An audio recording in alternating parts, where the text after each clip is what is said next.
Well, hey now, everybody. It's the Rob from 106.1 Kiss FM here with my tag team partner in podcasting.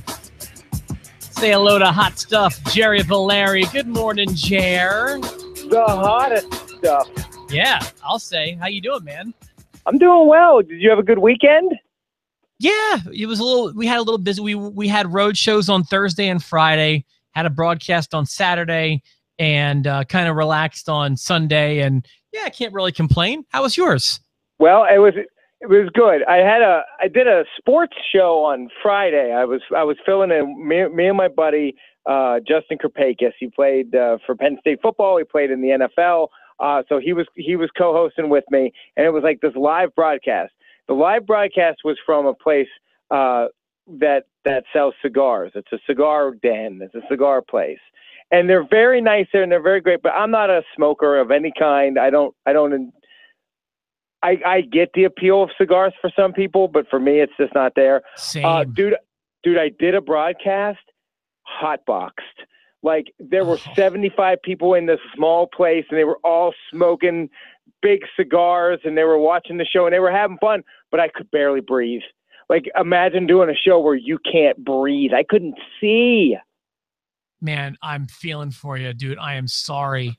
I got in the house, and Kelly was like, whoo, take your clothes off and burn them.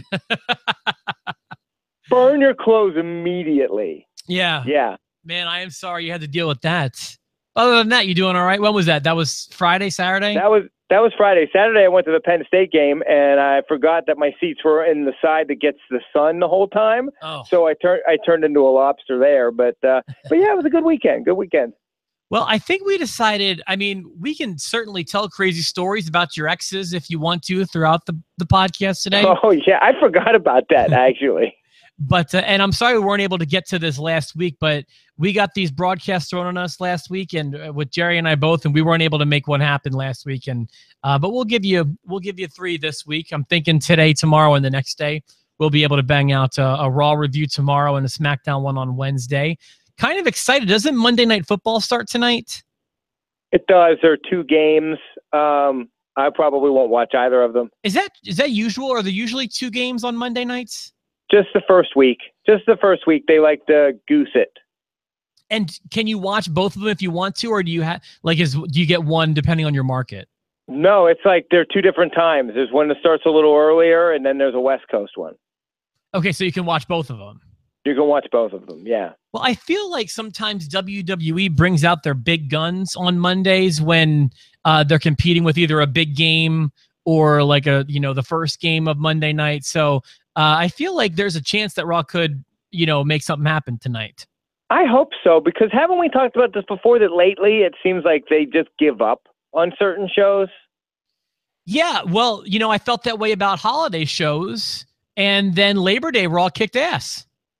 Yeah, they've got me in a position where I'm looking forward to Raw. I'm looking forward to the build, the feuds that they're setting up for No Mercy. I'm in. And Same with SmackDown, maybe to a lesser degree, but still same with SmackDown. Yeah, Raw's got 2 really hot angles that they need to, that they probably will address tonight. You've got Strowman and Braun. I'm sorry, let me try that again. Strowman and Lesnar. And then you've got Cena and Reigns, which are both just hot fire right now. All those angles. And having 2 angles that you're this excited about 2 weeks before a pay-per-view, that's good. And it makes the rest of the show more interesting, and it elevates all the other talent and the other feuds, because it brings more people. I feel like people elevate their game when it's looking good, because if everything's looking bad, then you get a situation like oh god, what was the name of the pay-per-view that we hated so much? Battleground, where I don't think anybody brought their game. Like, everybody just gave up on that one. Dude, I was thinking about SmackDown and the shape that they're in and what their main event's been like here lately. So Jinder Mahal won the title, I don't even remember, what was it, April? Backlash. I don't know when it was, but it was Backlash. That was April. He's wrestled quite frequently since then. Agreed? He's wrestled only 2 opponents, to my recollection, really, or at least, to some degree. He's only been wrestling Orton or Nakamura. they've really limited him as a character and as a worker, I think. And I also want to say, when our predictions episode happens, I believe next week, at this point right now, I have no idea who I think is going to win either of those hot matches on that pay-per-view. Right. And when I get into that situation, I usually just pick who I want to see win, and then we'll go from there. I don't even know who I want to see win. I like Brock a lot, but I feel like, I think when history tells the tale of my wrestling fansmanship, I'm going to be a bigger fan of Brock Lesnar than I will be of Braun Strowman. But I feel like Braun almost deserves the damn thing. For me, it's kind of like I want the ride to continue. I want the Braun Strowman ride to just continue for as long as it does and as long as it can, and then you'll get off like you do most other rides. But it's just the next step. I think it's the next logical step for him. And for a while, I didn't know if monsters don't usually need titles. They can't talk. Monsters usually need a heater. They need a mouthpiece. He doesn't need it. The dude can talk. He can wrestle. Well, I agree with everything you're saying, Jared. And my question is not if he's going to become champion. Is it going to happen in 2 weeks? Right. But let's talk about Intercontinental champions. Let's move we can shelve this conversation for tomorrow's Raw review. We can see what happens tonight.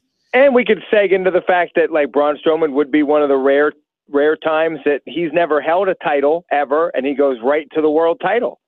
Because a lot of times, and we're going to talk about this list, the Intercontinental Championship is usually used for grooming that next step. Yeah, for sure. And I think that's why it's my favorite title. It's my favorite title too, and I feel like with a lot of serious fans or smart fans, they tend to really appreciate the Intercontinental Championship, and we'll explain why. This is probably going to come as a surprise to no one, but the Intercontinental title very frequently used to groom or test or give an opportunity to a potential talent that they feel has the potential to be a future world champion. And boy, there was a really, like, I don't know what your hot time was for the Intercontinental title, and there's certainly been several, but I told you guys last week what mine is. And in the early to mid 90s, I guess you can start with Mr. Perfect is kind of the first name I think of. And that significant battle at SummerSlam 91 with Bret Hart, which it should be on everybody's top 20 list as far as best matches ever goes. That match is incredible. And then that, I feel like, was the dawning of a huge era, because then it went to Bret, and British Bulldog had a great run with it in 92.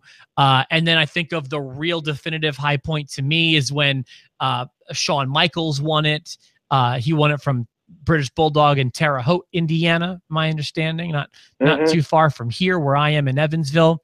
And then even still with their ladder match with Razor Ramon at WrestleMania 10. So now we're in 1994. So like 91 through, I'll say 95, and even including Diesel is kind of when I thought the title was at a real hot point. Well, it's funny because I agree that it was, but I think for me, I thought it was at a hot point in 85. I think and I bet you're going to say Honky Tonk Man, which is a great answer. Well, I would start with, Tito Santana. He was the first Intercontinental champion that I can remember. He was the Intercontinental champion. I remember I was like eight or nine. And then it goes him. And then you've got Randy Savage, Ricky Steamboat. Then the Honky Tonk Man has it forever. And you hated him. You hated him so much, but he was a great Intercontinental champion. I don't think he ever would have been a good world champion, but he's a great. And then my favorite wrestler at the time, the Ultimate Warrior, wins. And then it's great matches with Rick Rude, and then the Ultimate Warrior, and then Mr. Perfect gets it. And now we're into your area. Yeah. You started at Mr. Perfect. I don't necessarily end at Mr. Perfect, but mine starts well before Mr. Perfect gets it. That whole area. The mid card, I really, Rick Rude and Mr. Perfect, and they were all very good. If you're gonna poll the smart fans that have been watching for even longer than I have been, what you said is probably going to be the definitive answer, in that if you look at one single title run, I think probably the most memorable one was Honky Tonk Man's by hook or by crook. And by the way, I heard I was listening to Bruce and Conrad, the Something to Wrestle With podcast. Bruce was telling us that when Honky Tonk Man was originally just a thought, and when he first started, they wanted him to be a babyface. Can you even imagine that? I can't. Where are you on that, by the way? Because I've listened to about 1 million of those podcasts, but I'm doing something different than you. I skip around. You're skipping around. I'm going chronologically, and I am in May of this year. The one I'm currently on is WWECW. That's the one I'm on. Oh, really? Yeah, I'm enjoying it. And yeah, I really like that Bruce is calling out bingo numbers the whole way through. No, that's not the one. I've already heard that one. That's a different one. WWE ECW is the one I'm listening to. I haven't heard him call out a single bingo number yet, but I've heard him do that in past episodes. Oh, okay. Is it like episode 40 something? I don't know. Okay. I have no idea. It's the time that the WWE and ECW had a working relationship in 95 and 96. Yeah, I'm talking about the one, it's a little bit later than that. It's when WWE put on their own ECW brand. Oh, okay. So that's the one I'm talking about. It's different. But I remember when he's calling out bingo numbers, that shot at the ECW arena was pretty funny. It's super funny. Listen, I don't know if it's bad form to talk about another wrestling podcast on your podcast, but I love that podcast. Like, I listen to it. I look forward to listening to it every day.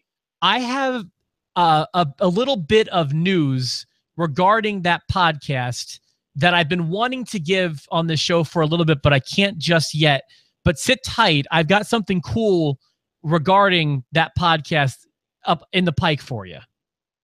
Good. So, I hope it ends up getting me a shirt, because I want like 7 shirts from BrucePritchard.com. Okay, well, I'll just say this. I've got wheels spinning. Okay? All right. And I've been wanting to talk to you about this for weeks, but just sit tight. I've got wheels spinning, and not in that Vince Russo kind of way, like we're in the same city so I can maybe get him to hear this kind of thing. Just hang with me, everybody. You know. Well, you know, do. You know. Goddamn, pal. Anyways, yeah. So you don't disagree with me, though, going back as far as Tito Santana. That just wasn't your wheel. Yeah, no, that's kind of what it is that I started watching in 94. And so that's kind of like my nostalgia period. I like that new generation era more than the average fan, because that's when I started watching. And the other interesting thing about that is it's hard to find fans that started around that time, because that's when, especially WWF, was at a real low point in interest, whether you're talking about ratings, whether you're talking about image, whether you're talking about just popularity. Wrestling was not that cool in 94, but it was the first time I ever got a taste of it, and I just took to it like a duck to water or whatever. Like a duck to water. That's a good one. Like a bird to air. It's not a secret that Bret the Hitman Hart is your favorite wrestler of all time. Would you go ahead and say he's your favorite Intercontinental Champion of all time? Well, when you word it like that, no. Is he my favorite wrestler that ever held the belt? Yes. Yes, sure. But I mean, like, do you think he was the best Intercontinental Champion of all time? I give that to Shawn Michaels. And my favorite reign, and I'll ask you this afterwards, but my favorite reign is the one that was marred in controversy. A drug bust in 1994 plagued Shawn Michaels' career when he held the Intercontinental Championship. According to him in his book, and from all accounts, Shawn just straight out refused to give the belt back during a suspension, because Shawn maintains, and he still does, he was not taking any illegal substances at that time that he got busted. He says, listen, I'm no saint, and I've certainly done that stuff at other points in my life and in my career, but I was not, I think it was steroids at the time, but I might be wrong about what drug it was, but he says, I was not using at that time. It was a bad test, and I was pissed, and I kept the belt. So in an example of art imitating life, they crowned a new Intercontinental Champion on Raw when Razor Ramon beat Rick Martel following a battle royal.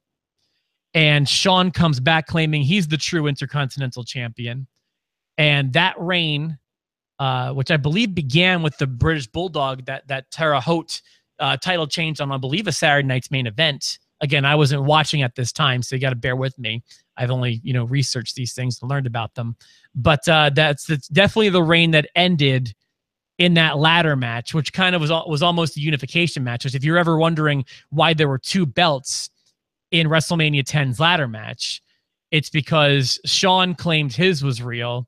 The company claimed Razor's was real. So we're going to bring them both together in this ladder match. And obviously that match, one of the greatest matches of all time, one of the most talked about matches of all time, and obviously meant a whole lot to me. That's my favorite moment of the Intercontinental Championship, I think.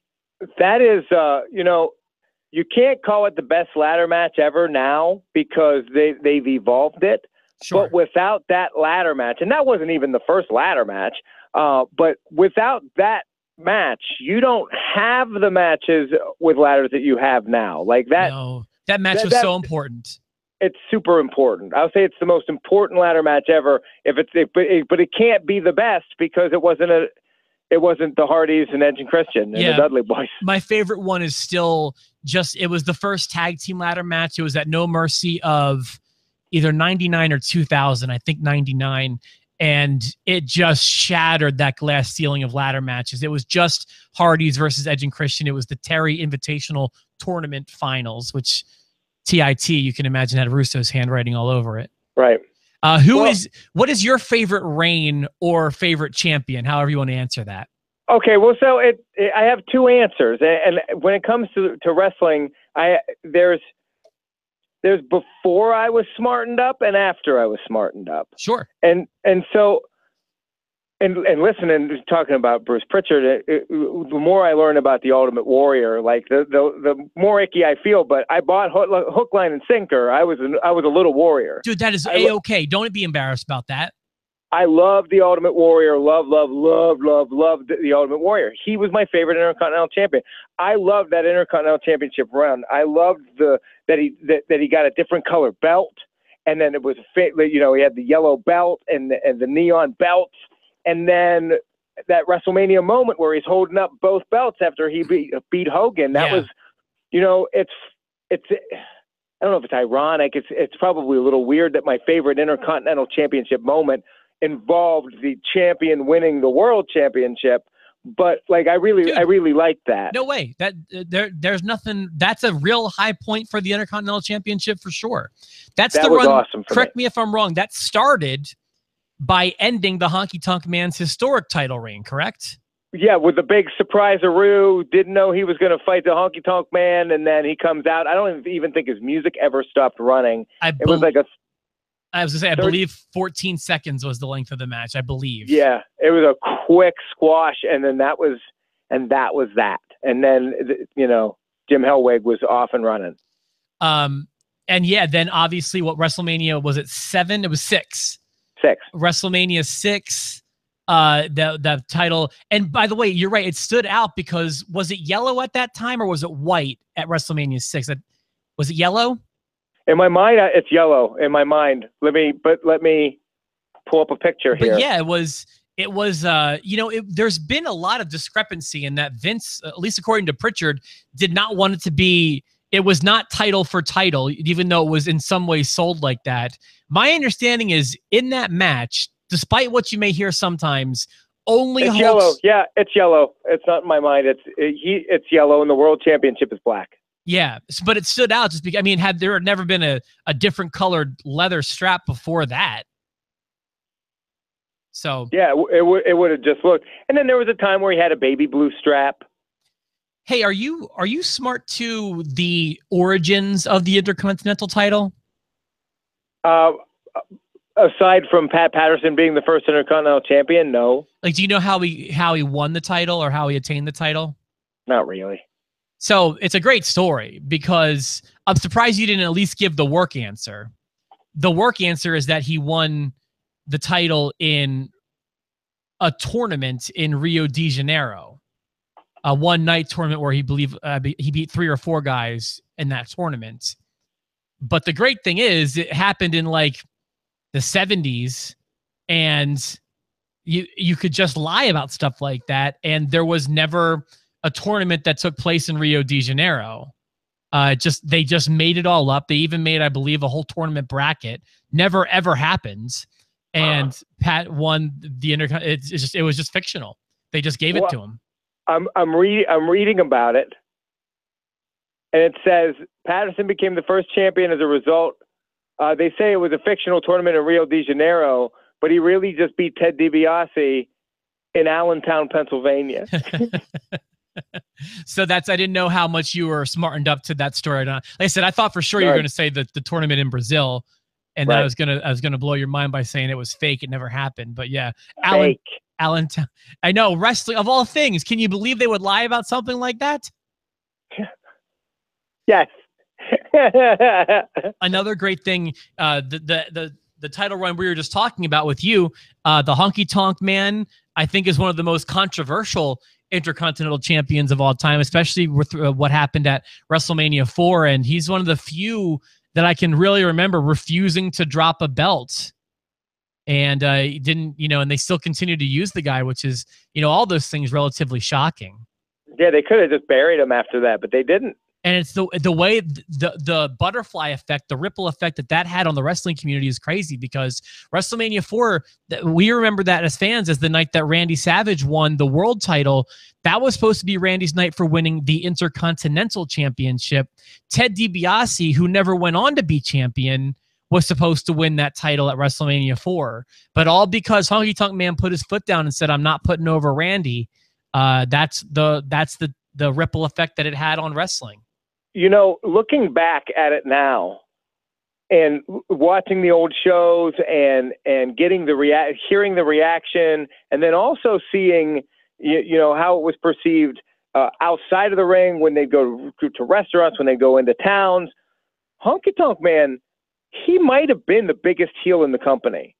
Like real life heel? Yeah, possibly so.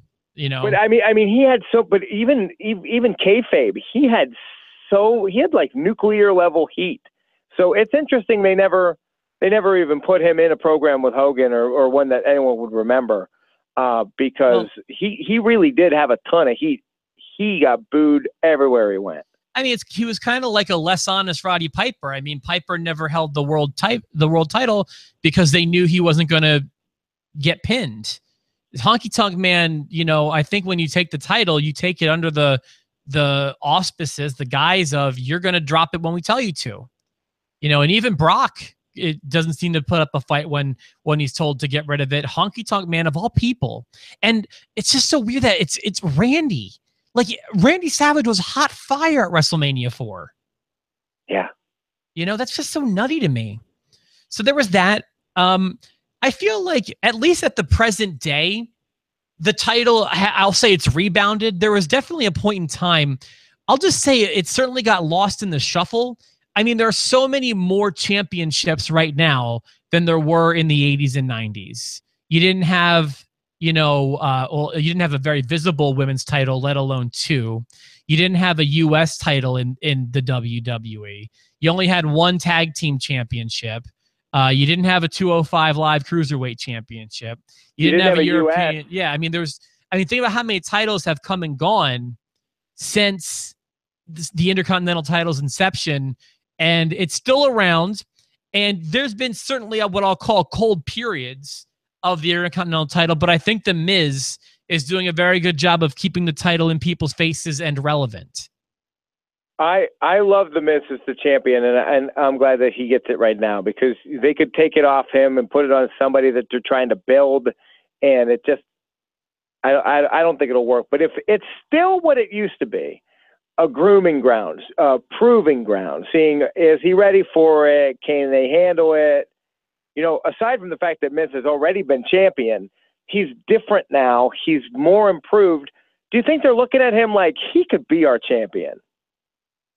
I don't think they count anybody out. I mean, the evidence of that being Jinder Mahal. I don't think anyone on the roster is ruled out for title contention.